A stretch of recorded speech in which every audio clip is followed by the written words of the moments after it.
Thomas and friends, making tracks to great destinations.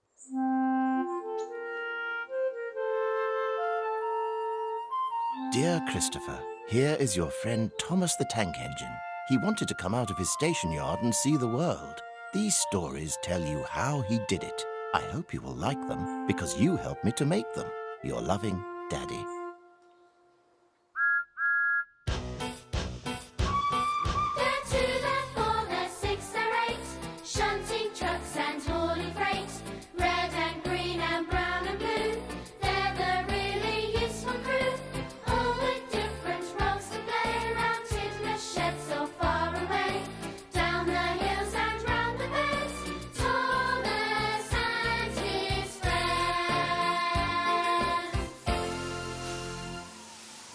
The island of Sodor is surrounded by beautiful blue sea.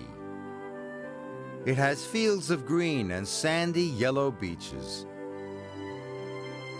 Thomas enjoys puffing all over the island. But where is Thomas puffing today?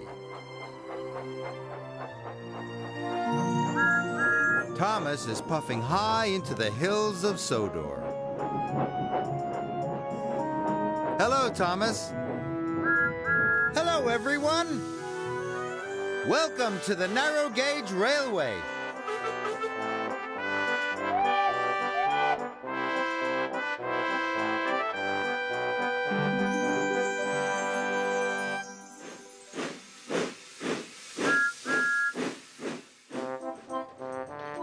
Duncan does it all.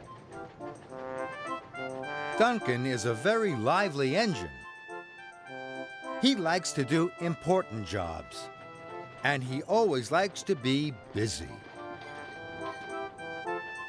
One afternoon, Duncan arrived at the wharf. He had to collect freight cars of straw. More loads of straw, he wished. Duncan was fed up. What's the matter? Tooted Thomas. I've been doing the same job all day long, grumbled Duncan, collecting silly straw and taking it up to the farms in the hills. I want to do something more exciting. Just then, Rusty puffed in with freight cars of slate. He looked tired.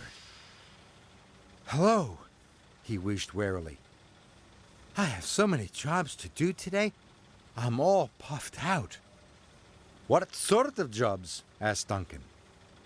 Well, next I have to pick up some sightseers and show them the ruined castle, chuffed Rusty. Well, that sounds more exciting than delivering straw, Duncan tooted. I'll take your passengers for you. All right, Rusty whistled. But only if you have time and can do a good job. I have plenty of time, snorted Duncan. This is an exciting job. Duncan left his freight cars of straw and he puffed off to pick up the passengers. Duncan had collected Rusty's passengers,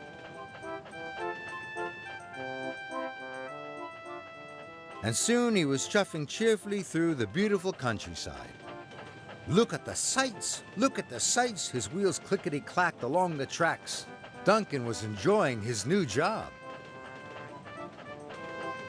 The sightseers were very happy to see all the wonderful sights. This is much more exciting than delivering straw, Duncan wished happily. I'd be happy to do this job all day long. On the way across the lake, the sightseers got out to take some photographs. Duncan had to wait for them. He wished he had something to do to pass the time. Just then, Skarloey puffed up. He was pulling freight cars of logs from the sawmill. Flatten my funnel, he whooshed. These cars are heavy. I hope I'm not too late for my next job. What is your next job? Duncan asked his friend.